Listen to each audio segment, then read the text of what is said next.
Good morning, good afternoon, everybody. Thanks so much for joining this next episode of Nic of Time. We're going to get started in about 5 minutes with Bonnie Evangelista joining us from the DoD CDAO's office to discuss whether or not the DoD can keep up. So that's going to be a very interesting discussion grounded around acquisition. So if you want to know what's possible and learn more about Tradewind, don't miss it. We're going to get started in about 5 minutes.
Good morning, everybody. Thanks so much for joining this next episode of In Nic of Time. We're so excited to have a great, amazing guest today, Bonnie Evangelista, joining us from the DoD CDAO's office. She's a pro at making things happen, and you'll see how that matters in acquisition.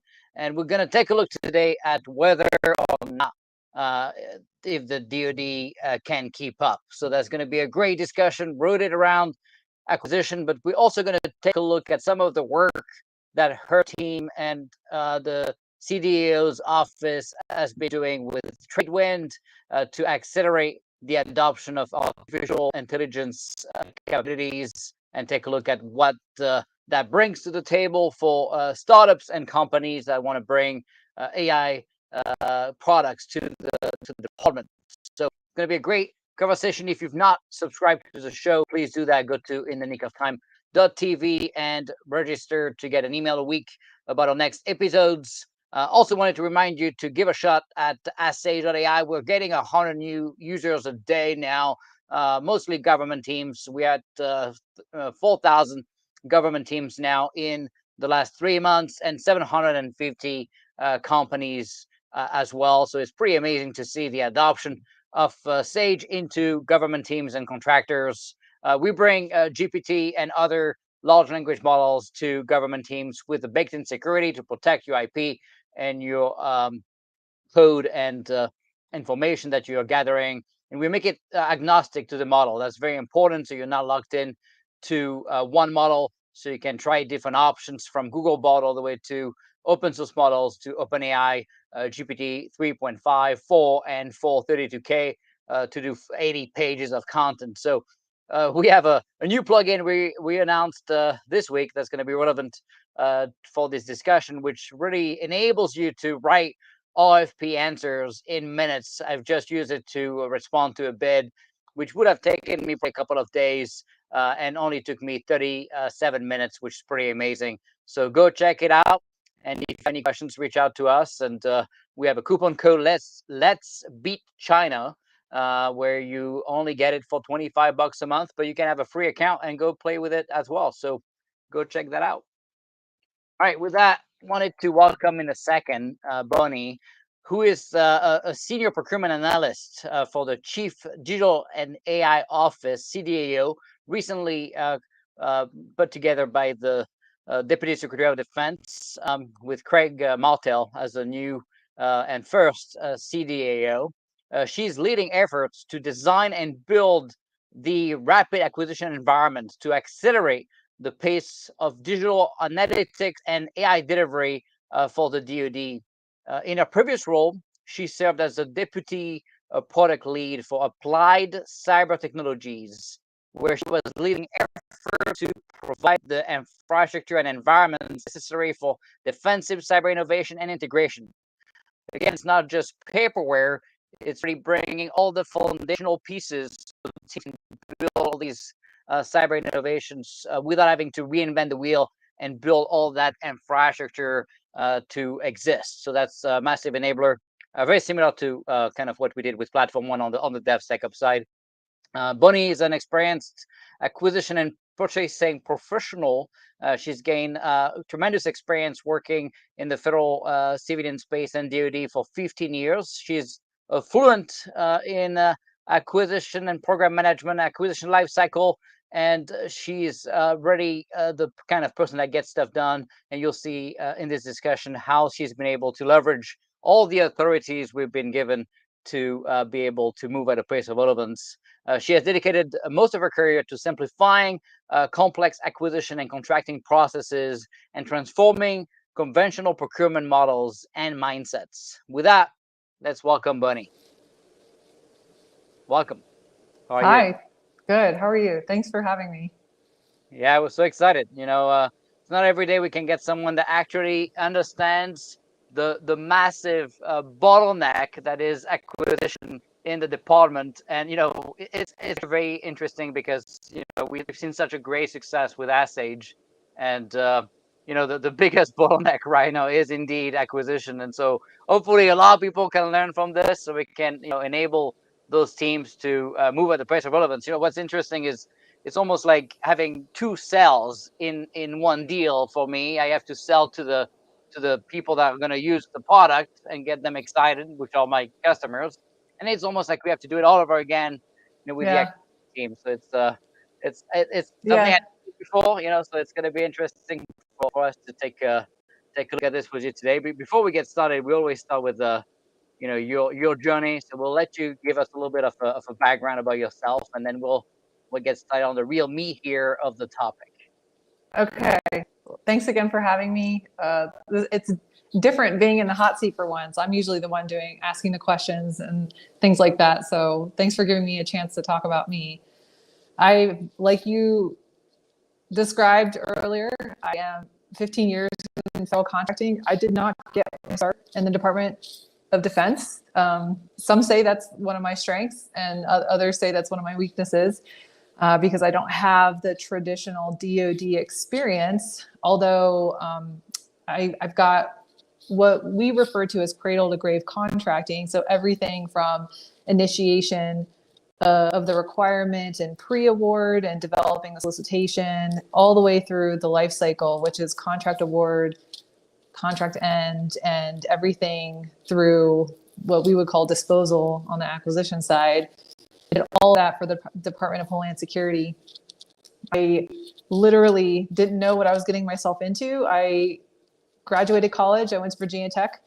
And a month later, I started an intern program with Department of Homeland Security to enter into a fast track program for contracting and acquisition. I did not know what the heck acquisition was when I signed up for it. I just really liked the person who interviewed me, and he said I just seemed really honest and I would be a good fit for the job. So I decided to take a leap of faith in contracting. And fortunately, I ended up being pretty good at it. So I stayed in the Department of Homeland Security for about 10 years. Most of that time was with the Transportation Security Administration. So I was part of the teams supporting what was called the check baggage program and the passenger screening program. I was buying a lot of the machines and the ancillary services to support the machines that you see at airports. And that's actually where I got my start doing other transactions.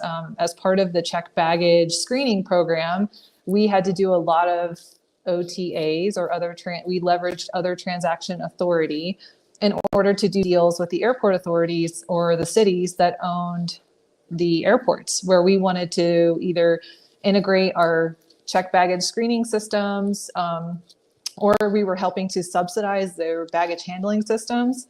So we're talking tens of millions of dollars, and depending on the airport, sometimes I had a few that were hundreds of millions of dollars in other transaction agreements. And that's really where I cut my teeth on that.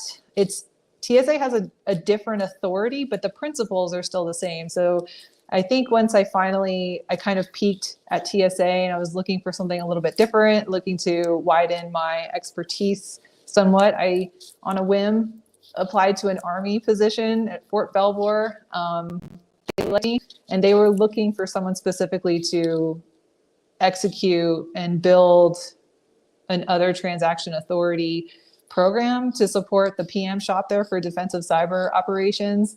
And that's where I got my start in DoD in 2018. And so, and honestly, I started in that rapid acquisition space. They were looking to build something very unique, like you said, they were trying to build environments like Platform One, specific to the mission set for defensive cyber. I will also say I would say their vision went a little bit bigger, and they were trying to build the ecosystem around the environment to include industry. They were trying to get all the players in the same place: contracting, testing, end user, industry, the acquisition, all those functional lanes. They were trying to get them in the same place. And that's where I really started to learn kind of the ins and outs of the Department of Defense and all these amazing authorities that the Department of Defense has to do contracting in some pretty creative ways. But I started with creative contracting for other transactions, again, supporting defensive cyber. And then that kind of carried over into the Joint Artificial Intelligence Center a few years later, where this was before CDAO. And that's also where things are interesting because at the Joint Artificial Intelligence Center also came acquisition authority, which I think is a little bit unusual for an organization at that level. But they were really trying to figure out how to deliver AI across the department. And I like to say all roads lead to contracts. And I think that's why acquisition authority was part of the JAIC foundational pillars of standing up that organization. And then people like me, they brought in people like me to really start figuring out what does this look like and what does right look like in order to gain. I think what they were looking for in essence was speed to contract to accelerate delivery of AI. And then the JAIC, along with a few others, were reorganized into the CDAO, and that's how I landed here. And we got a little bit of a head start in terms of figuring out creative contracting for CDAO because we were already doing it at the JAIC, and we just carried that forward, even though we're governed by CDAO now. But I've just had a long life in contracting. I've learned to think a little bit outside of the normal box, even in my TSA days. I was kind of taught to think a little bit bigger than what was in front of me, which I think has served me well in the Department of Defense. And now I'm here and I'm talking to you about Tradewind and this big initiative that hopefully is going to transform how we buy all of our digital solutions across the department. That's super exciting, right? Your background is exactly the kind of attitude and background we need to have in the department to be able to really solve some of the challenges. We have the authorities.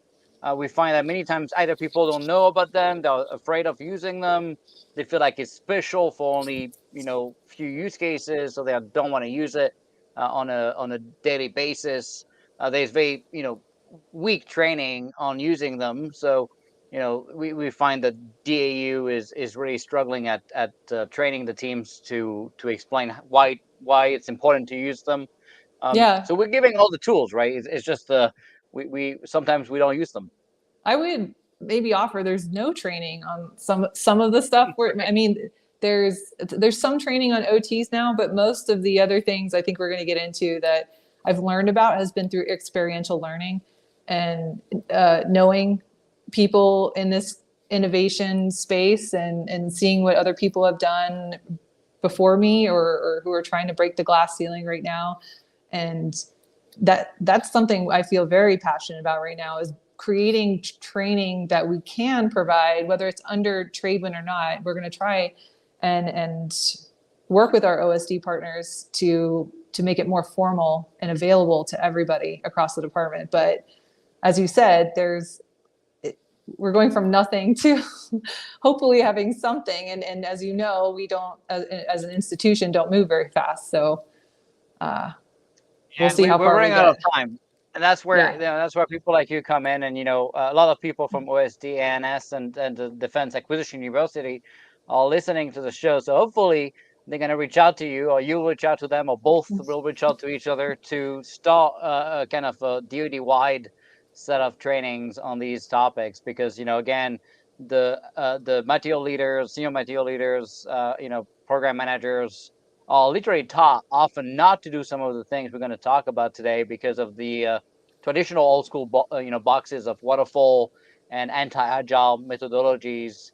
In fact, if you look at the training, it's still mandating all the waterfall approach content, and the DevSecOps agile stuff is optional, and you can decide to take the classes, but it's not used to validate your knowledge. So that's obviously the wrong way of thinking about acquisition, since you can't succeed in 2023 without agile. So that's kind of the baby step we have to fix there. So much to talk about today. We'll get started first, with the elephant in the room, right? What do you feel are the biggest impediments slowing down acquisition teams today? Is it training? What else is there? There's the big rocks that I see need fixing absolutely immediately is speed to contract. And this goes hand in hand with some cultural challenges that we have. You just talked about one of them. And then this doesn't necessarily get at what we call little a acquisition, the procurement of the capability you're trying to buy, but this is more of I would say a big A acquisition. So delivery of actual solutions to end users, a huge challenge or impediment, as you stated, is the ATO process. And I know this is something you're deeply familiar with, but and this is something that's not necessarily in my lane. I'm just super aware of it because even if I can buy a capability as fast as possible, if it can't be ATO'd, it just stops. The project just stops, or it stalls, or it delays, and we're really not achieving that end state we're getting after, which is speed in general. So even though that's not totally in my lane, I feel like it goes hand in hand, because if we can't solve that part of it as well, then we're crippling ourselves, and it almost makes it not important to buy it as fast if we can't also deliver it just as fast to the end user in a cybersecurity compliant fashion, whatever that means. So speed to contract is something we're deeply focused on under Tradewind. This is, for us, we really feel like we have to be able to point at solutions or capabilities and just be able to buy it. And there are ways to do that, and there are ways to do it fairly and within the bounds of the law. But because of this emerging technology race that we are in, there is definitely an urgency that where we are much more supportive of experimentation, and a lot of authorities allow us to experiment, and you can experiment with concurrent capabilities and solutions. It doesn't have to be limited to just one, but there's no reason why we can't be leveraging the things that we don't even have to create something new. We should be leveraging what we have to the full extent practical. And then unfortunately on the culture side, we just live in a system that is built to refuse failure and must sacrifice speed for certainty. So I want to say that again. We live in a system that is built to refuse failure and must sacrifice speed for certainty. So this is the cultural problem, I would say at large. I think there are people, well-intentioned people within our organization, but because we're so structured and compliance oriented, our institutional nature is to ensure that we're guaranteed an outcome instead of chasing maybe an opportunity.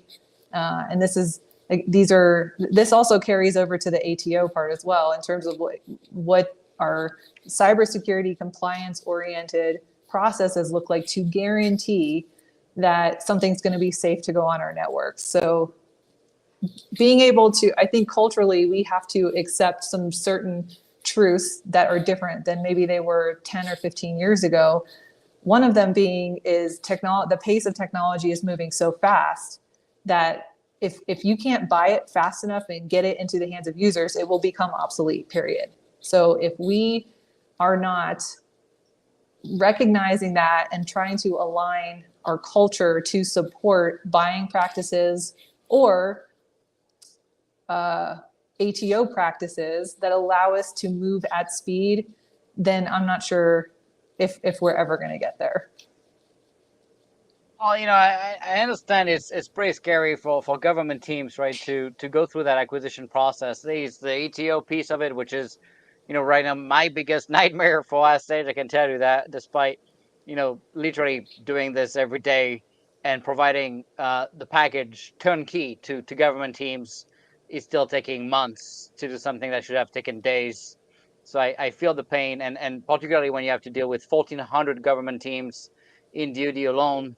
You can imagine having to re-explain the ATO evidence every single time is completely mind-boggling and completely nonsensical. I had somebody recently say, and this is just an interesting thought experiment. I'm not sure if I agree with it, but that our current cybersecurity policies are a threat to national security. And I think it ties to what we're talking about. And if in terms of the speed at which we can assess risk and determine whether something can be put on a network. Right.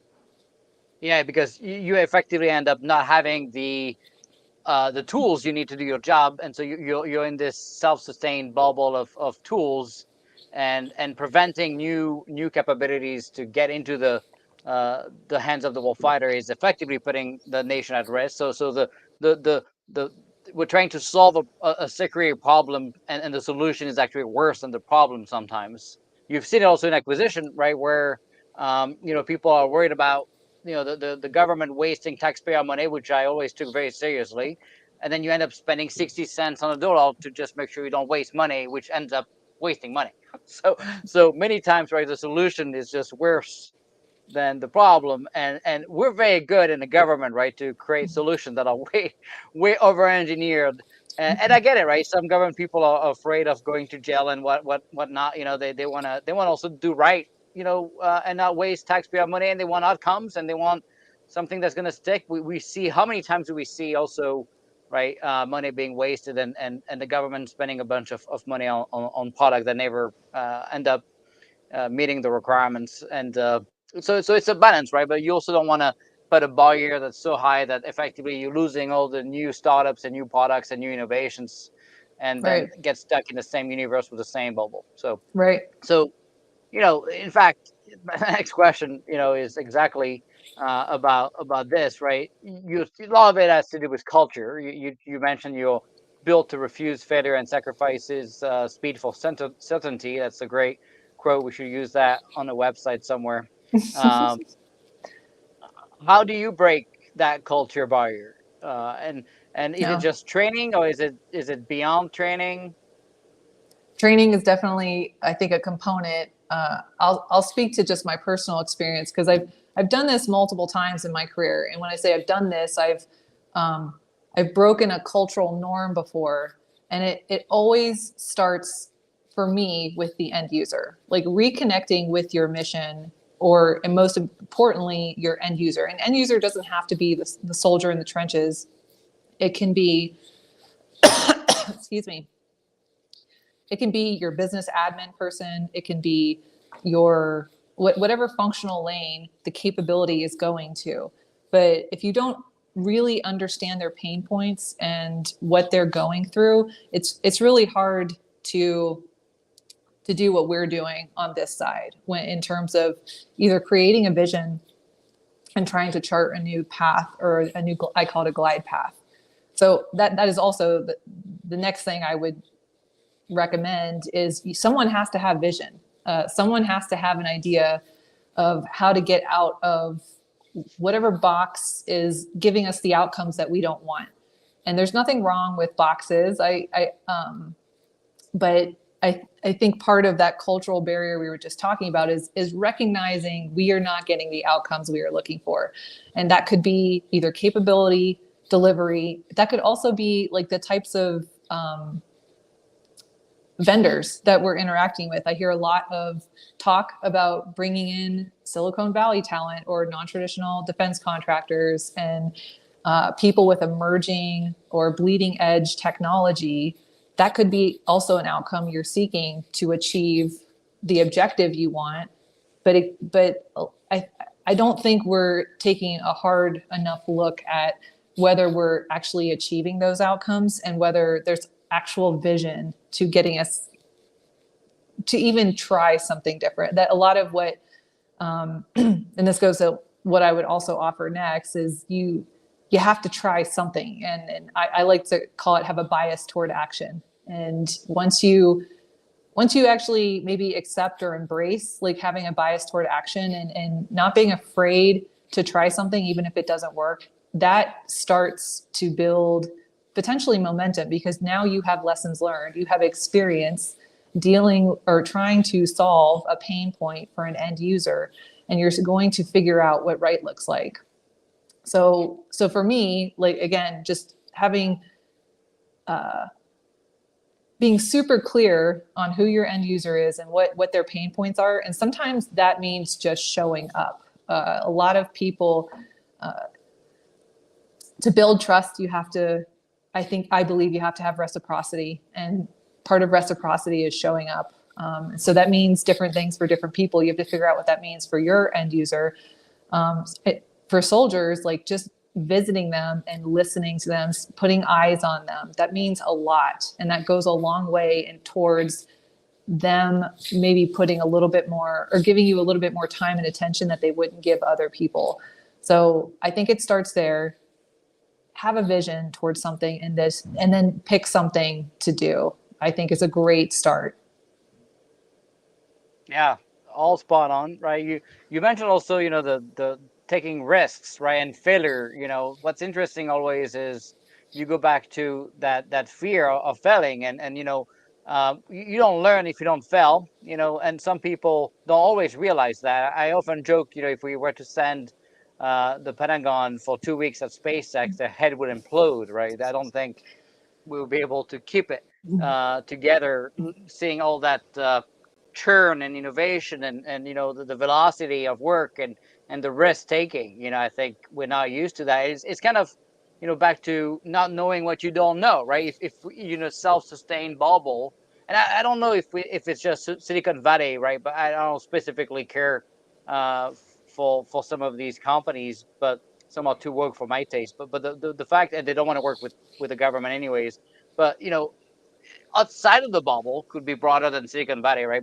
But at least you get fresh perspectives, and you also get you get a chance to see what's going on elsewhere. It's almost like if you stay in a submarine for 10 years, you have no clue what the rest of the world is doing, and DoD is kind of that bubble, right? And so I think Yeah. popping it and merging. I often call the DoD bubble the complacency bubble, and I call Mm. the Silicon Valley the kumbaya bubble, right? And if we were to merge them together and pop them, I think we could get some decent outcome. But so you mentioned that fear of failing, right? And in agile, I hear a lot of people that don't understand agile to say things like, well, if I move too fast, I'm going to trip and I'm going to fall down and I'm going to hurt myself, and I'm not going to be able to stand back up to keep going, which is, completely misunderstanding agile in the sense that, you do small incremental delivery of value,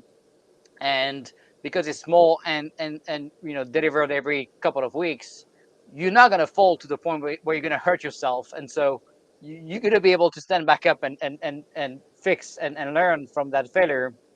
People always think about SpaceX disasters, right? Explosions of launches and stuff, and they forget all the lessons learned. But that's also what enabled them to move so fast, right? So it's kind of tough for people to see, particularly when you start touching weapons, right? You see this explosion. I'm like, well, there's lives at stake here, right? And so it is a different mission, right? And you're back to your point on what you learned, before your time in DoD. We often feel we're special in DoD, right? So people seeing people coming from the civilian side or the commercial side always say, well, you don't understand the mission. There's a piece of truth there, but there's also a piece where, hey, software is software, is going to work the same. Sure, the mission is different, but we don't have to completely reinvent the wheel and create a completely self-sustained vacuum silo bubble. So what's your take on bringing in more companies so we have a diversity of options? Yes. So we have to close the gap between, in my opinion, buyer and seller in the government. This might be a good segue into what we're doing with Tradewind a little bit, because if we can't create a better, some people are using the term entry point right now. If the entry point is too hard, you're not going to get something new. You're only going to get something familiar, in my opinion. So the people who already know how to play the game, write good proposals and responses to RFPs.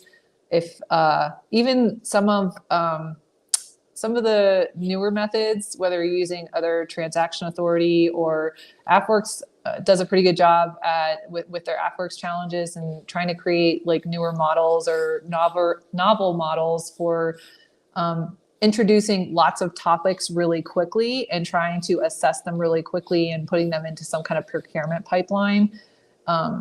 Even with some of those, like I don't know if, again, we're getting a different answer. I think, like, I know for me, being in this space for about 5 years now, in this whole like innovation space, rapid acquisition space, I see a lot of the same people. I would say it's more of a minority of newer companies, whether it's small businesses or non-traditional defense contractors or startups. I would love to see more startups, but we're not really helping, in my opinion. We could do more to help industry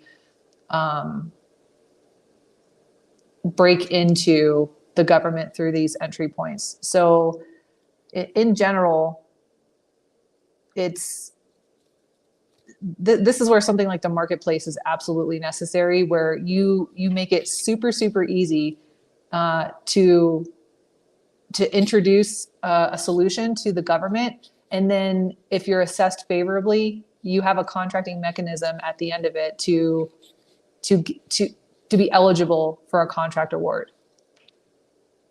Yeah, the Tradewind has been, a massive enabler for products, right? To be marked as eligible, and then obviously you can start interacting with government teams and be like, hey, look, we're there, go check it out, right? And so we've done it with Sage, and it was actually very painless. I mean, you had us do a 5-minute video, couple of fields in a form. I mean, not even 20. I don't know, short and sweet. Couldn't probably do simpler than that. Yeah. You still have the barrier of the ATO, right? That's not solved there, but Right. that's okay. The other piece that I posted about this few weeks ago, because I got frustrated with a conversation. I'm on the board of 12 companies, and a lot of discussion about ATO, and I would see some of these cyber compliance guys, particularly the paper pusher kind, not the actual cyber security guys, really pushing for like very specific formatting of documentation where that's very subjective, and there's no norm for it, and you're asking a company to completely redo the work again just because you want a field to be called differently, stuff like that. That's pretty short-sighted. So I reminded everybody that, hey, you need to act as if the customer now is the company you're trying to get accredited. Yeah. So your job as a cyber assessor is not to say no, right? But go to a yes if or yes but answer. But you need to really start embracing the fact that, hey, we got finally a company that's willing to engage with DoD, and they're willing to do the work, and they're willing to do what it takes to succeed. And you need to really remove the impediments, not become one. And so I think Yeah. there's a lot of things that need to be improved on the cyber side, particularly when it's paper compliance and not security driven. I think that's very subjective. Yeah. So you looked obviously at all these challenges, right?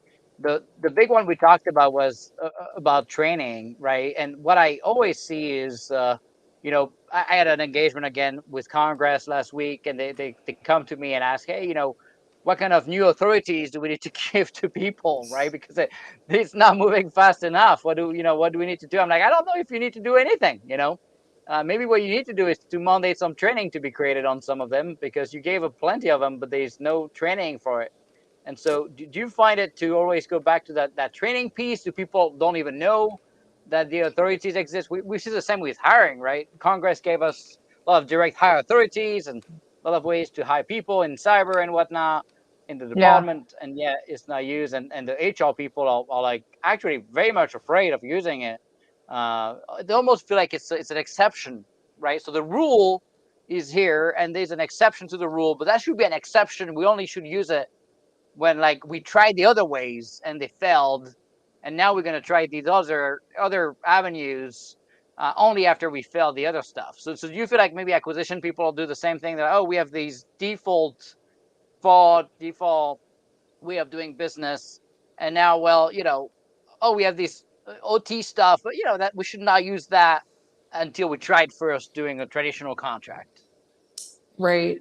There's a lot to say about what you're talking about. I think my community is programmed really good to do things the traditional contracting method.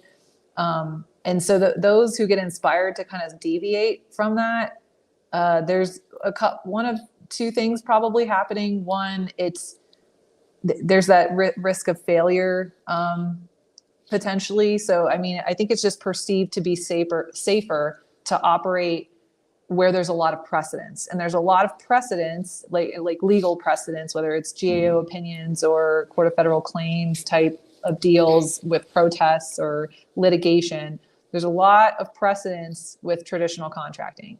Newer authorities where there's little to no precedence can be very scary, because like you might be in the hot seat when the scrutiny comes on you, and that's some people don't want to do that, or they're just worried about the impression maybe of, are they a failure if they do that, something like that. If the other thing that do you feel like maybe the reward is not there, right? I mean, why would you take the risk if all they can do for you and your career is, bring you more problems? I mean, on the commercial side, when you try new things, you often at least reap some, benefits. Could be getting some bonuses, could be, the company thriving, and there's no real, there's no incentive. return on Yeah. investment there, right? So Yeah. why would they take the risk? Do you feel like maybe having some mechanism to give bonuses, or I mean something I mean, it has to be either financial or, I don't know, awards. I mean, we had some awards in the Air Force to try to recognize, some key achievement, but is that really helpful? I don't know. Yeah, I think this is where the culture part must be addressed, because if our culture was either recognizing or rewarding people who are taking risk, even if the risk like didn't pan out, but the fact that they tried something different, they used a new authority where in an unprecedented way, I think that would go a long way. The fact is, it's more likely they're going to get in trouble, right? If they're the first one to use something and it goes badly, then it's not going to be good, is it? I think part of it is what you're talking about, where it's perceived you're going to get in trouble. But I think those of us who do step out, it's like, we know, like, what does trouble mean? Okay, you get protested, Right. but like, okay, so then we go through the protest process. We have a process to deal with that, and if you are secure in your business case, or the authority that you're using, and the methodology aligned with that authority, the process will pan out in your favor, most likely. So that this is where some education, right, to help people feel secure about what they're doing, why they're doing it. And this requires a little bit, potentially a little bit more thinking, because this is less like checking the box type of thing. You really have to be, one of my favorite KOs, Stephanie Wilson at Army Contracting Command Rock Island, she talks about being omnipresent. Like, you have to be omnipresent in these types of environments, because you are creating your own journey potentially. Like, this is more akin to me to commercial contracting, I would imagine, where, and I know even on the commercial side, they have their own precedents and terms and conditions based on litigation. I understand all this, but I do believe they're more open and willing to new models that serve different outcomes and purposes. It's not all going to be boilerplate. And I think that's the environment we're in, where this emerging technology stuff is already unprecedented. So we have to like embrace these environments that allow us to do things a little bit more in a more unstructured manner, and allow us to create deals that are going to provide the outcomes that we're looking for, which might not necessarily be traditional contracting. I don't think experiential learning is a long-term solution here for education. Like, education has to be a part of whatever this journey looks like for the DoD, in my opinion. So I know that's a focus for us, like codifying all these lessons learned, like that my team and the best practices that we are learning every day as we continue. We try and step out as much as we can. We're a little bit more confident and secure in our approaches than the workforce at large. But we are desperately trying to work with our OSD partners to publish more policy and education on this stuff, because there's no reason for it to be like a secret congressional authority that nobody knows about. That's how Commercial Solutions Opening started. It was a pilot program in the NDAA, and you only knew about it if someone was looking for it in the NDAA, most likely. And so you kind of had to use your bro network or whatever to hear about it or see somebody else using it or proliferate it. Well, you did mention a word that's very different from the commercial side, right? The protests, right? Yeah. I was always shocked, not gonna lie, that pretty much anyone can protest for any reason, without really having the grounds, to do it, and you can still delay, sometimes for days or months or longer. That's always a little bit mind-boggling to me. What's your take? I was the only guy I know that would actually engage with the company, in a legal way, engage with the company protesting, trying to understand why, right? Without trying to dissuade them or whatever. Just tell me why you're protesting this, right? And by the way, every single time this happened with Platform One, they withdrew their protest after talking to me. So, and I Mm. didn't force them. I just had a conversation. But people freak out, right? There's no. It's almost like you don't want to talk to the people anymore. And that's pretty short-sighted, because how are you going to solve a dispute if you don't understand what's going on? And honestly, I think the lack of transparency of the government, both in the selection process sometimes, or some of the, path forward of the contract vehicle, or the engagement, and showing them, hey, we're going to do all the onboarding every quarter. There's no point in protesting now. Just apply again in 3 months. Whatever. Just showing them what the work is about, I think, often alleviates some of the concerns. So, what have you seen in handling protests? I think what you're describing is what I would call relational contracting. So having relationships with those who might have an difference of interpretation or a dispute with what happened can be a very powerful way to enable like whatever it is you're doing, whether it's like contract award and post award activities. So we're even trained actually from when you get into that what's called the debrief setting. We're very much encouraged to be very very transparent. So like we hear those things, but like you're pointing out from an application perspective or a practical application perspective, is that really happening? Because people are still like not happy with with something that happened. So I do, I like what you said about understand like what was the issue? Like where did you get blindsided, or were you anticipating it, or did you get blindsided? I think is like the two questions I would ask myself, because sometimes you can anticipate it because maybe there's a hot competition going on and you can feel the tension or something like that. But if it blindsided you, I too would want to know where did we miss something? Because it's I don't think it's in anyone's best interest to protest. I don't think it's in the company's best interest. It's a huge time and money suck, and it's the same on the government side. Huge time and money suck. So getting to a place where you can just talk about it in a reasonable and open and transparent fashion is a great approach. Yeah, and do you see people do it? No, Yeah. not at Is not there at is that is large. there a fear? Is that a fear again of like engaging with the companies, or what's the fear? Is it a legal fear? I think there's this goes back to culture. So like what we are and are not allowed to share. There is a legal box, that I think a lot of us live in terms of what we can and cannot share. And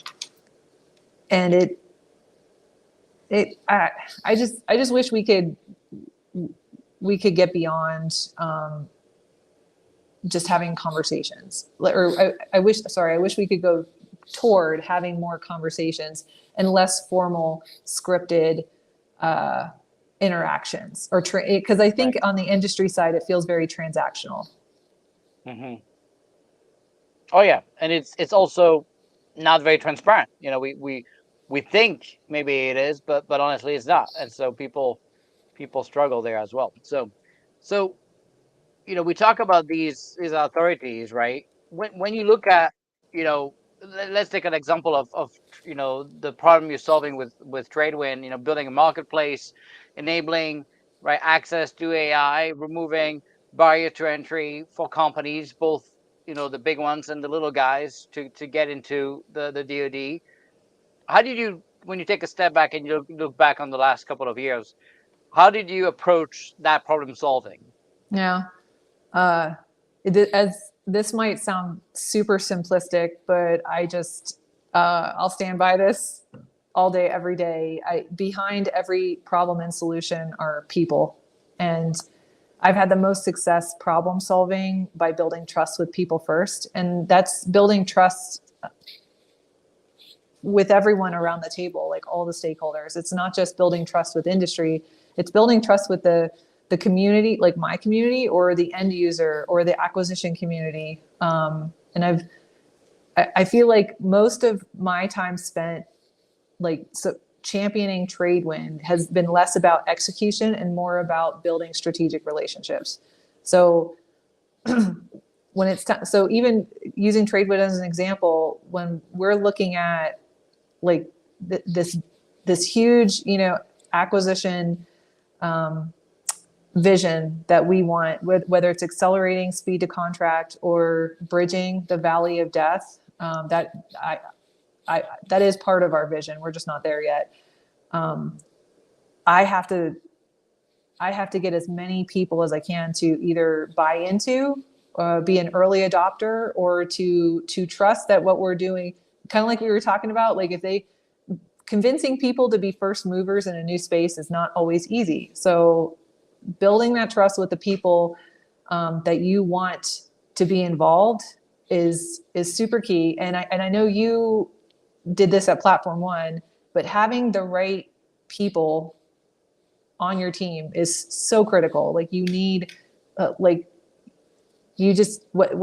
you need to figure out what people's roles are and have the right people filling those roles. And I think our team started, the Tradewind team in general started in a very unique, and there's just a lot of people who have that bias toward action, and they may not be an expert in contracting and acquisition, but their learning curve is super short. And so they don't need to be an expert. Like we can teach them very, very quickly, and the team culture is very, very strong. So those are the first two things. And then in general, like for me, I'm a layman, I feel like, when it comes to tech. But I've learned, because I'm around smart people like you all the time, I've learned how to break down even the most complex tech problems into inputs and outputs. So anytime I'm problem solving, like if I'm trying to figure out a contracting strategy for a complex tech solution, like understanding the basics, like what's the input and what's the output, has been pretty fundamental for me. That's probably the easiest way to summarize, tech problems is inputs and outputs, anyways. So I guess that makes a lot of sense. Yeah. When you look at the growth of a team, right? I think I have a couple of lessons learned. Both what I've seen at Kesa Run and Platform One. I think it's pretty easy, right, to build a strong team based on the right culture and talent when the team is pretty small. I think when we grew to Platform One to 200 and 300 people, and then Kesa Run grew to above 1,000 people. I think that's where you kind of lose the game. I can tell you also the turnover, right, is pretty drastic, and often it's a pretty big wave of people leaving at the same time. So what I've seen also is, what I thought would stick longer with the culture improvements has gone away sometimes, just because of massive turnover within the teams, and and then there's the new the new members have not drunk the Kool-Aid, if you will, and then the game is lost. So the thing I've yet to see people manage to do is getting this to stick past 3 years. That's kind of the 3 years a miracle number. I think if something sticks for more than 3 years, I think you got something there. After you're gone, by the way, not when you're still in. That's true. When you're still in, it's easy, right? It's Yeah. once you're gone. Okay. That's a great point, because a lot of where you see anybody moving the needle is very much people driven, rather than That's right. It becomes a lasting thing within the institution, right? Yeah, and and you have it's all great people, but even with great people, sometimes they forgot about the mission, right? If you look at Platform One, some of the recent decisions, for example, are literally opposite to why we created it to begin with. Like literally, it's bring negative value to the Mm, initial problem we were trying to solve, and they're still great people. They just don't understand the problem we're trying to solve, right? So they don't understand the mission of the team, right? And so that's a pretty yeah, big it's a pretty yeah, big deal, right? When you don't get why you're here, and you still produce work, and you're looking at the work, and you look at, hey, I've done my work because I spend the money I'm given to spend it on time, and you forgot about, hey, but here's why I was here to begin with, and here are the problem I'm solving. I know I stopped solving those problems, but I still spend money. No, you're literally bringing negative value to the problem. You're expanding the problem, and you're costing taxpayer money, all in mm-hmm. a bubble wrap, and that's pretty scary stuff. And so Right. it's funny how now, I'm always debating what could I have done for the stuff to stick further. Maybe there's something that we didn't do enough was like writing on paper kind of what the mission value was, and having a more like a bill of rights kind of thing, like Mm, yeah. the ten commandments, something that's sticks right beyond, but it has to be precise enough, right? It cannot just be some gimmicky, beautiful sentences that could fit to any organization, like, oh, you should be kind to people. Yeah, no, we get that, right? It's just like it has to be tangible enough about the actual mission, right? And not just like some of these buzzwords or buzz sentences that culture experts do all day with that. You could literally copy and paste it for every team, and it will still work. That doesn't solve the problem, because you're still missing the point on why are we here, what is the problem we're solving. And if you look at companies, right, they have revenue, they have a way to measure success, right, and why they exist. And the problem is you could get away with it because there's nobody really measures stuff Right. to succeed. If you look in IT, right, you have service level agreements to measure like hosting quality and uptime, and if you build a software product, you want it to be 99.999% uptime, and it has to be running and work, and you're tracking those metrics, right? Those SLAs. Mm-hmm.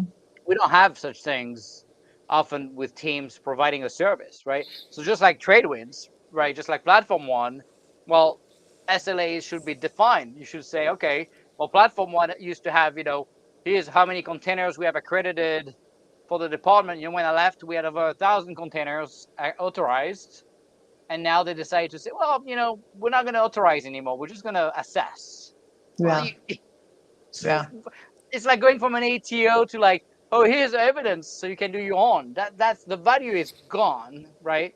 You're spending as much money, and you went from 1,000 authorized containers when I left to 0. Ooh. And so that number, if that number was tracked as success, right, as a SLA, just like your number for like marketplace adoption, right? If you have numbers in terms of like, okay, how many products did we onboard? How many of those Mm-hmm. products actually made it into a contract and got some money out of it, right? How many of those Right. got accredited? Just some key numbers like this to track adoption, right? Are you thinking about some of these metrics for Tradewind? Yes. Yes, because I mean, we have to continually sell the value proposition to both industry and government, because Right. we need people like we need solution providers providing solutions, and then we need people buying. And we purposefully did not want to control the contract execution of the contract, which is a little bit different. Like so industry is not getting something similar to a GSA schedule or some other government-wide contract out of this. They are getting, oh, I call it a contracting mechanism. So we've basically cut the process in half by putting them through a competitive assessment process. So a government buyer can point at vendor A, buy their solution, but the government buyer still has to cut the contract. And that is very, very different than traditional contracting. Usually the contract is kind of baked into the RFP. And after source selection, which is again a traditional contracting term. So once you've identified the solution that you want to buy during source selection, you really move right into contract award. There's not a lot happening between source selection and contract award. Sometimes you do discussions, sometimes you do clarifications, but these are again, everything was done during pre-solicitation in terms of setting up that structure and what it looks like. Here, you don't have that set up after source. So the marketplace has done the source selection part. Now it is still up to the government buyer to create the contract and basically cut a deal. Like that's how I think of it. But the way the marketplace was set up is you have like optimal flexibility. Like it is funding agnostic. It is contract type or contract strategy agnostic. You can do FAR-based or non-FAR-based contracting depending on which authority that you want to lean on. We're compliant with 3 different authorities from a competition standpoint. So we're just doing something different, and we'll see if we can continue to get that adoption on both sides. But going back to your original question, we're of course thinking about those metrics and how to continue to market that value proposition that I was just talking about with real data behind it, because we have to show the demand signal on both sides is very strong. Yeah, because we onboarded about, I forgot, 300 companies on the Platform One basic ordering agreement, which by the way ended up already being consumed for $1 billion of DevSecOps engagements dollars. So it's that's not small. Yeah, that's not a small number. Most people don't realize how much Platform One was used as a contract vehicle as well. yeah, Kind of the same concept, right? In a sense, we kind of onboarded people onto the BOA, and then people can place orders, right? And they can buy it from the BOA. They are a little bit more constrained into, they have to do an order in the BOA, so it's it's a little bit more constrained into the contract type and whatnot. And what we found is no one wanted to. Well, not no one, because we still put a beating on it, but no one wanted to actually use the vehicle at scale because they all wanted to do their own things, and they refused to reuse the vehicle, but they also refused to reuse the sole source justification and the selection process. So they also you don't know what you're getting ready for. We've seen teams that's just be like, well, you done your due diligence. You say you did your job, but we don't trust it. We want to revalidate. And so we had people literally place orders on the BOA, but instead of just down selecting from the BOA already awarded, vendors, they would reassess the vendors again, recreating effectively the work we've done and defeating the point of doing it anyways.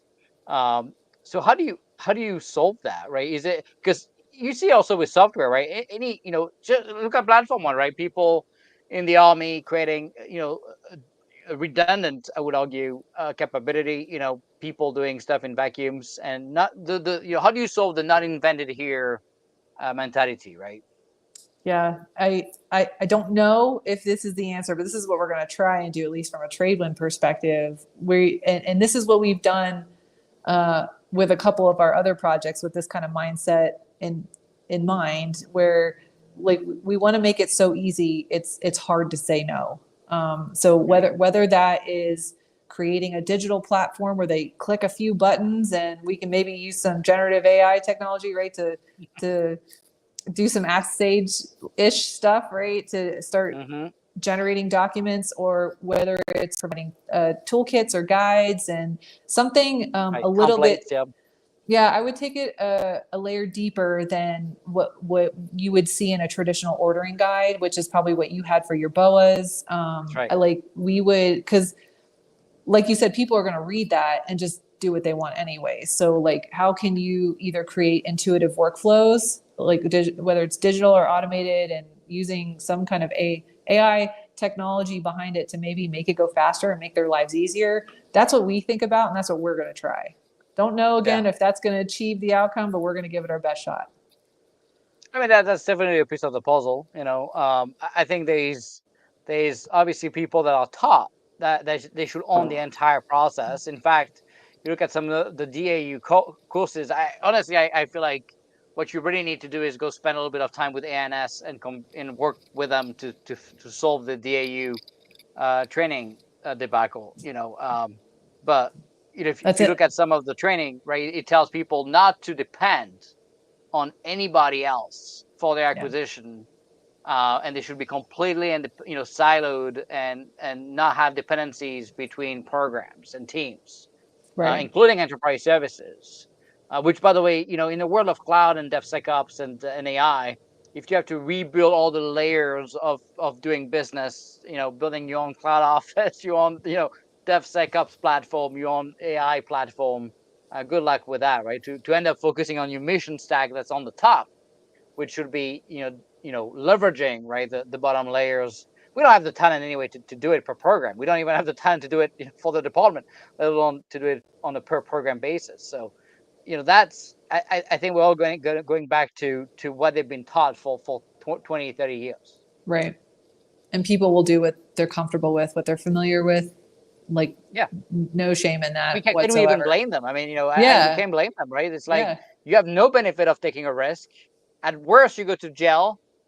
At best, you get yelled at, right? Right. So why would you do it, right? And so you go back to like also the kind of the complacency a little bit of like not realizing that China is kind of eating our lunch, and so the velocity and the time is running out, and and we're spending so much money, we feel good about it, right? Because just when you're spending so much and you're the number one nation on spending in defense, but if we're missing the fact that, hey, maybe 60 cents on the dollar is wasted on acquisition processes that are supposed to protect the taxpayer money, but really just waste it, that's a problem. Yeah, I mean, I could even spin off a little bit on what you're saying in the PP&E reform, right? Because that's not helping the situation you're describing, and how we're incentivized to just obligate dollars and expend dollars as fast as possible. I always found that to be insane, right? The fact that they're taking your money away if you don't spend it, and they think that's a smart thing to do when it's like, oh, so you're just gonna spend it so you don't waste it for next year and they don't reduce your budget. Where really they should give it to, back to you next year, or by the way, give you the same amount of money, and you've been a good, it's almost like we're trying to, then you wonder why we can't reduce the debt, by the way, right? It's like the government is teaching people. I mean, if you were running your bank account the way we run the government, right, people will be all bankrupt, right? Because it's almost like you have to spend every dollar. You can't save money. You can't be smart about how you're going to spend it. And you have to do it by this amount of time. And then when we talk about reducing the debt, people freak out, right? But it's like, oh, no one would be able to keep spending money endlessly without making profit at some point, right? So how do you balance your checkbook? Is that some kind of step zero of good financial practice, right? Yeah, all good questions. Yeah, it's just interesting, right? It's almost like we designed the system in a way that's just designed to keep expanding the debt, so so let's look a little bit about the authorities, right? What do you feel like are the top authorities you guys end up using that people don't even know anything about? I'm going to first talk about an authority I think people do know about, but I'm not sure if they know how to use it, if they maybe intersect with it. So the first is SBIR, SBIR, Small Business Innovative Research. And if the cool thing about SBIR, there's 3 different phases in SBIR. Phase 1 and 2. There's caps on how much money you can get, and if you're a company proposing against the SBIR. The powerful part about SBIR is that I don't know, again, we're taking full advantage of, is that anybody who is favorably assessed under a SBIR, whether they're funded or unfunded, there are unfunded SBIRs out there, they've gone through a competitive process. Anybody in the DoD can do a direct to phase 3 contract. So if you're doing your normal vendor engagement, or you're at a conference and you happen to meet a company and they say they have a SBIR, you have a direct contracting mechanism if you want to assess that solution against your mission set. You don't need to redo a competition, or you don't even need the marketplace. Like, you can do direct to phase 3. And most people in the contracting community, I'm not sure people are aware of that point first. And then when it's time to execute the contract, I think there's a misnomer out there that people have to do justifications and approvals, which is a technical term for a special document that has to be signed by lots of people in order to do a direct to phase 3 SBIR, which is, to me, that's not what the statute actually says, or the policy memo from SBA, which actually encourage us to do direct to phase 3s, and that it is in line with, or you don't have to follow FAR Part 6, which deals with competition requirements. Like, that's not required to go direct to phase 3. So that is, to me, a low-hanging fruit, because there's a lot of companies who have SBIRs out there. So as long as you can, if you are extending or deriving from the SBIR technology in your phase 3, you have a direct contract glide path or contracting pathway. So that's the first one. And the next one that I'm pretty sure most people don't know about this authority, it's 10 USC 4023. It's called Procurement for Experimental Purposes. This is a very unique authority, and it is a powerful enabler, I would say. It's defined as, it's not meant to be a long-term contracting solution. It's meant to enable or empower people to do experimentation for operational purposes. There are 9 categories that the experiments have to fall in. Like, for example, a few of them are telecommunications, signal. I think space is one of them. I think there's a medical one on there. But this is a non-FAR based type of contracting authority. It doesn't even fall under other transaction agreements. It's a totally different category. It's just an agreement. But there's no competition standard for procurement for experimental purposes, as an example. You can compete. There's nothing that's stopping you from doing that. And it's, I won't even say it's encouraged, because there's no guidance or policy that says, like, something similar to the OT guide where it says this is encouraged, or in the statute it says competition to the maximum extent practicable. This is all about just experimentation and provide or gaining lessons learned, I think, to inform a future contracting strategy. That's my take on it. But this authority, I think it's highly underutilized, especially for groups like maybe SOCOM or the special operations community. Like, I feel like this is a great entry point for getting solutions to them quickly, especially in an operational setting. Like, if they want to assess something that's going to fill a capability gap really, really quickly, like, this authority truly allows you to point at something and just buy it. There's no competition standard. And then the last 2 I'll mention are more common, but there's a couple nuances that I'll just point out in terms of where I think where, like, either culture or education is steering practitioners like me down different paths that aren't, again, getting us those outcomes we desperately want, whether it's speed to contract or different, or solutions are actually solving problems.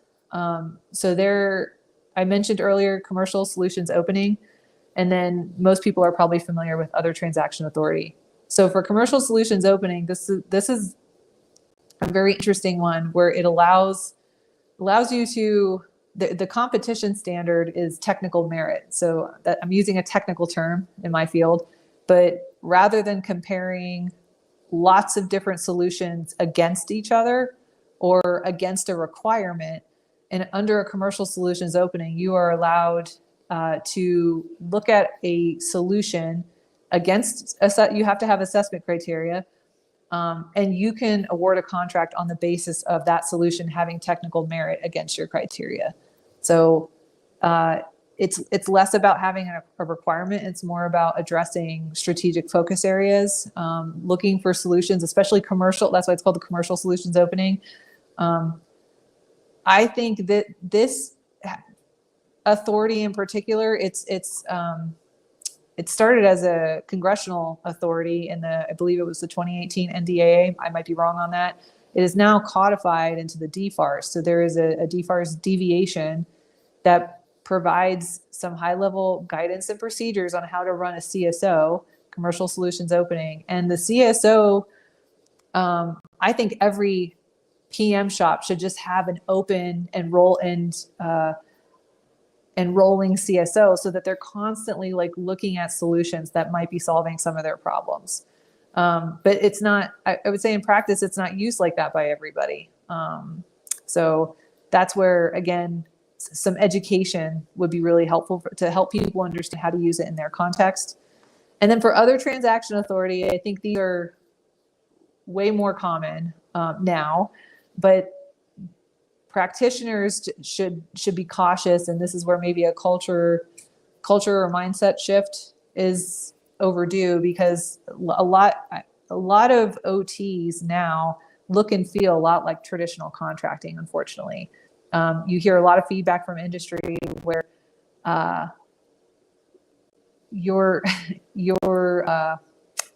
some people are asking for vendors for certified cost and pricing data, and that's just absolutely unnecessary under an OT setting. It's not relevant.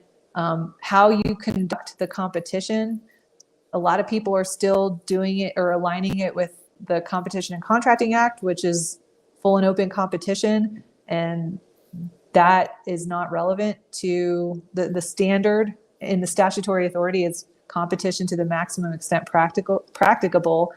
And who determines what's practicable? That's the AO. So you can get very, very creative in terms of what does competition look like. It doesn't have to be I post an announcement on a government site or some other public site and I'm going to get 100 submissions. It does not have to be like that. I actually encourage, this is where kind of my experience creating environments can be very helpful. Like, can you create an environment or a CI/CD pipeline that tells you something meaningful about the solution in order to make an informed decision, whether that's a buying decision or a downselect decision? You can get very, very creative with OTAs. So that's one where I feel like we're just not leveraging the authority to unlock or unleash its full potential, because we're still like, we're bringing that FAR box over to OTAs.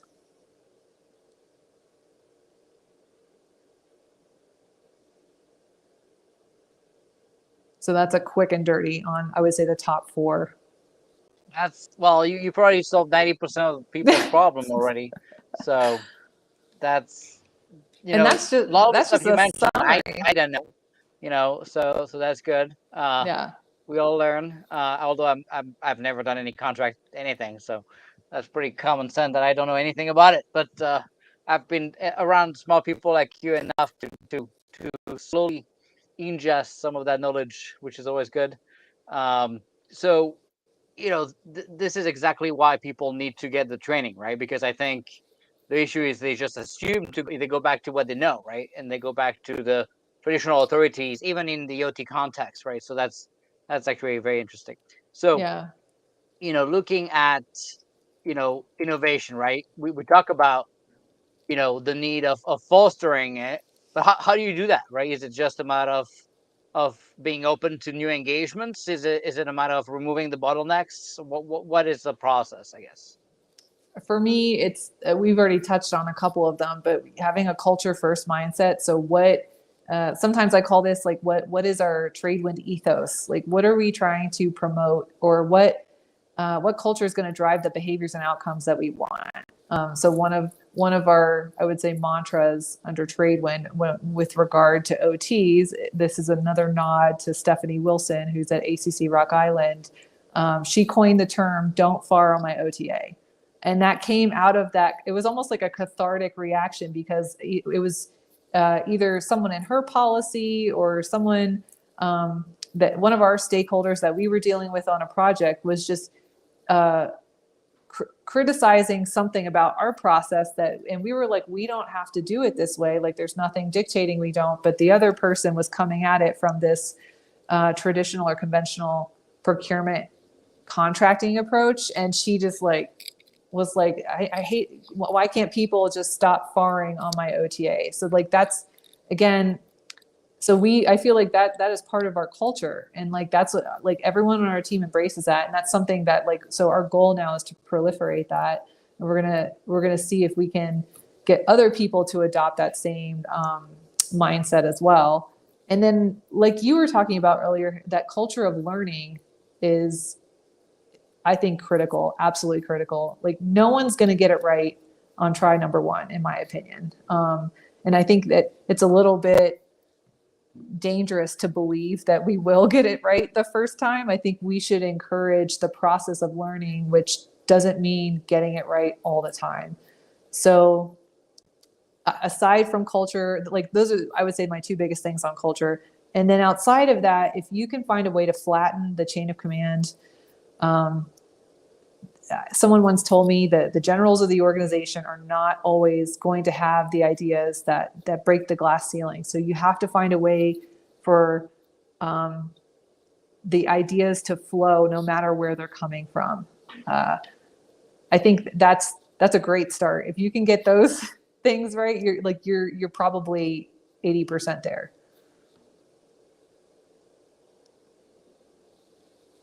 Sorry, I was muted. I don't want the background noise behind me.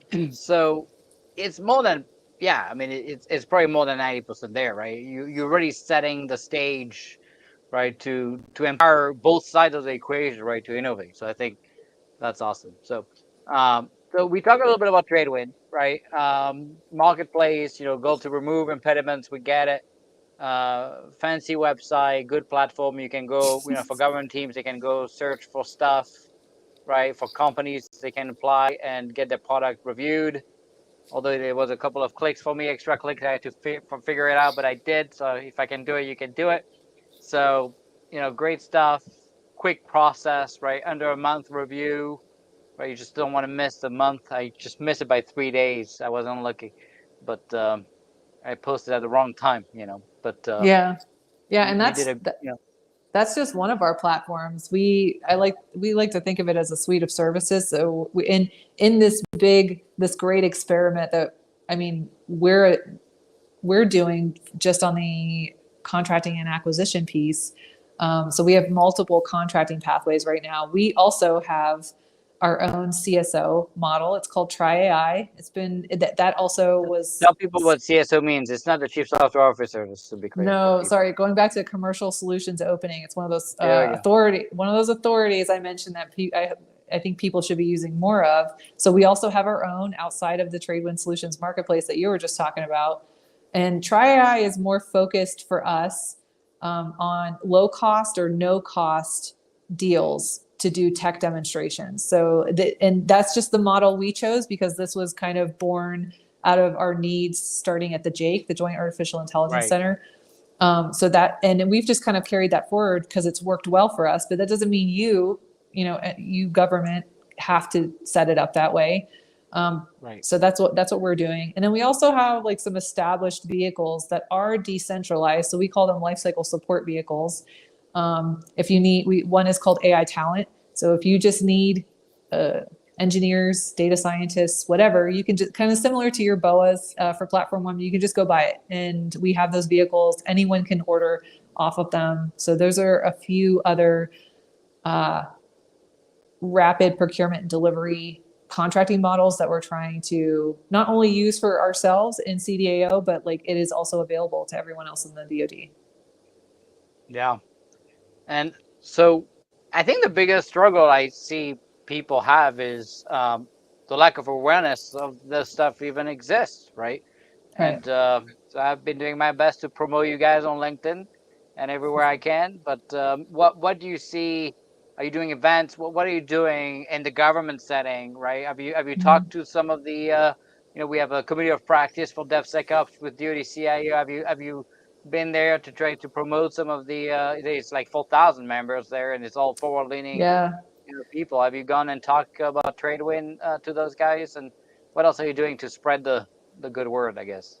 Yeah, we have like I said earlier, I have a number of strategic partnerships where people are opening doors for us. So it's more a matter of who how big of an audience can we reach in the shortest amount of time? So doing stuff like this helps, but it's been very, I would say, grassroots oriented. It's people knowing a thing or hearing a thing, and they contact us, and we will do one-on-one engagements. We also have been working with people. We've been running some pilots on AI literacy, and so a lot of the content in the AI literacy course comes from Tradewind. So that's been another way to kind of promote, especially the culture elements of what we're talking about. That's been particularly eye-opening as we engage with certain strategic partners and doing these classes. We try to, one of our strategic partners is the National Contract Management Association. They've highlighted us at their events in their magazines. We also have our own podcast, another pilot of ours, to see if that is an effective way to break down some of these concepts or these unfamiliar things that we've been talking about. So we're I feel like all over the place, or we're trying to be all over the place until we can. Oh, you're very visible. That's good. Yes. That's awesome. Yeah, and I love the podcast. For people that don't follow, that you should. Awesome stuff. So, you often talk. I've heard you say the phrase, getting from ideation to product, within the same year of execution, right? And do you find it to be doable? Is that a thing, or is it just a dream? It should be. I believe it's absolutely doable. That one authority that I mentioned, the procurement for experimental purposes, 10 USC 4023, is the perfect entry point at the ideation stage. So when no matter how it came about, whether you're at an event or you're doing some kind of one-on-one engagement with industry, like getting the idea or the capability that spurred the idea through into a contract and into I would say an assessment, like maybe a user usability type assessment, I think is through the fastest and easiest way is through that authority. There are other, and don't get me wrong, it's not the only one, but this is how I believe it's going to play out, or it should play out. Once you conduct your experiment, which is essentially just an assessment, then you start leveraging some of the other authorities that we talked about, whether it's other transaction authority, commercial solutions opening, using tools like the marketplace. So let's assume the capability was rather successful. And I'm not even going to try and address like actually conducting a rapid user assessment. That in itself, I think, not sure if we know how to do that either, but let's assume we do know how to do that. Getting the contract to support, you're going into a more prototype friendly phase where maybe you're iterating in an operational environment. That also can be done through the authorities I just mentioned. You could be leveraging your own commercial solutions opening or something like the marketplace to cut a contract within meeting the competition standards within those authorities. And then let's assume you're in some kind of MVP stage and you're iterating, things are successful. You can, whether you use CSO or OTA, you have follow-on production capability. So this is like, to me, the contracting pipeline is very, very easy. And I think we can do it. It's a matter of, can we get some of the pieces in the middle to work in our favor? ATOs, rapid assessments, delivering things to end users. Those are the parts that I don't necessarily control. We need good people working those problems. Yeah, no doubt. So we talked quickly about AI, but obviously I'm biased with GPT and Sage, but you've seen the value of generative AI. Forget about Sage, we don't have to talk about Sage. How is that impacting potentially, the DoD? I mean, we've seen massive adoption, right, in acquisition specifically, writing RFPs, even grading, reviewing, RFPs, and being maybe a little bit less biased than humans. So maybe bringing some technical background to some of the less technical acquisition teams, right? So how is it impacting DoD, you think? Well, if it already is, as you know, if someone doesn't know or understand that, that's where we are also getting it wrong in terms of educating people on whether it's AI literacy or data literacy. I think they're very complementary of each other. So you have to recognize first, it is impacting us. Just speaking from a contracting lens, as an example, even if I'm not using generative AI, I guarantee I couldn't swag a percentage, but there's likely a lot of industry who's already using generative AI models to write their proposals back to me in response to my RFP. Like that is happening. So I think the question is, like, what do we do? Like, what do we do with that? Are we going to do the thing we normally do and block it, or not want to address it? Or are we actually going to maybe run some experiments and try to understand what's happening and figure out, like, what does right look like for us? I think, like, even I think it's only the pace at which this stuff is happening and changing is so fast. It's at a speed I think we've never seen before. And even ChatGPT in itself is evolving and shaping, like, daily, in terms of what people can do with it, whether it's with plugins or I think people before the plugins were starting to build companies around ChatGPT and offering those services, like, right. And then the plugins kind of, I think, changed the game on that. But so what's next? Like, it's just I think it's only gonna get smarter. So from a department perspective,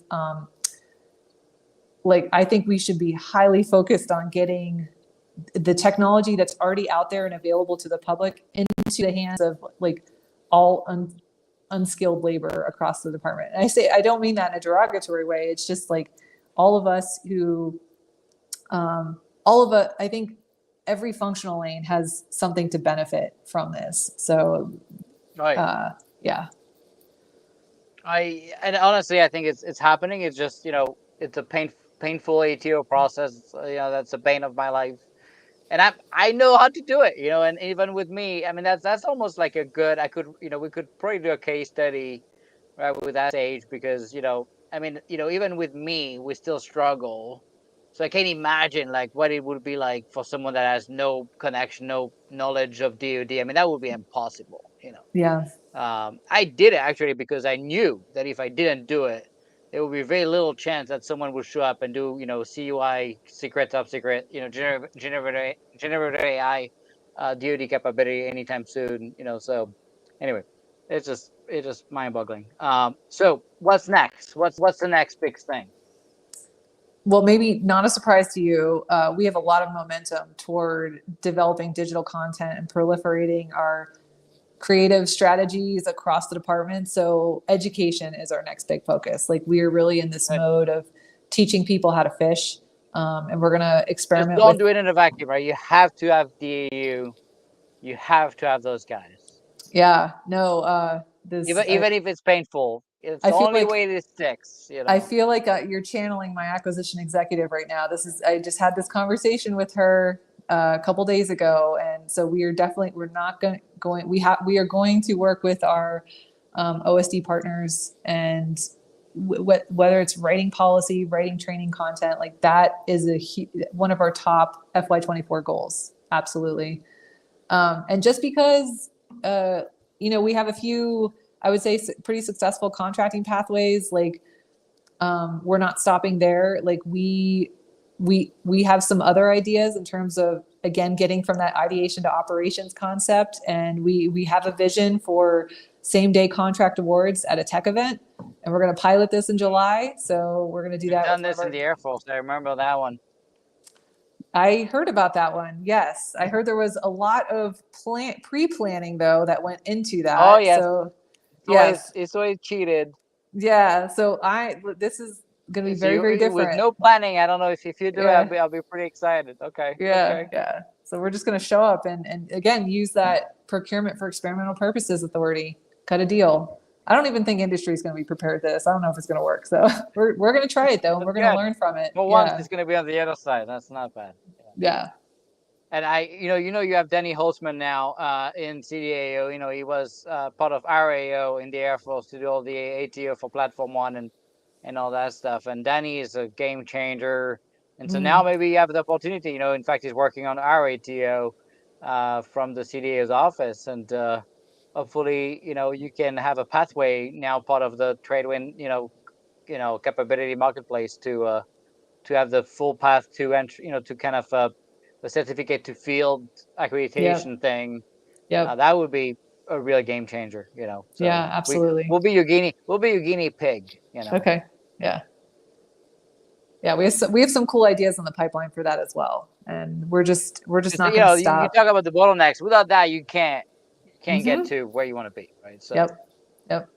I don't know if I mean, I love the day stuff, but honestly, until you solve ATO, it's like it doesn't really matter, if you don't have that bottleneck solved. So Right. maybe that has to be probably the top priority after, for what comes next, because it's just a massive nightmare, so particularly when the same product can be reused across, what we see is like, okay, you find one customer, right, and now you made it in DoD and that's it, right? Most of my, the companies I see on the board of, they have one customer and that's it, 2 or 5, but if you're an enterprise product like Sage, right, you want every team to have it. I can't do 1,400 ATOs, please don't make me do that, right? Yeah. So Yeah.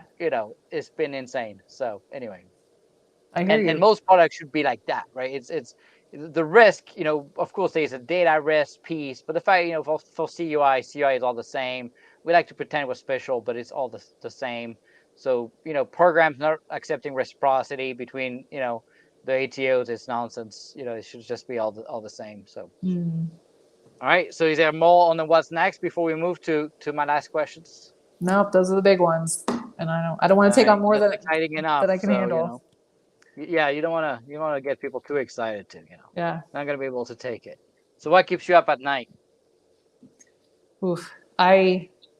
I'm deeply concerned that it's going to take a catastrophe for us to really corral and start taking some of the things we're talking about seriously. Yep. It's always like that, though. Yeah. People complacency, right? Until there's something that wake you up.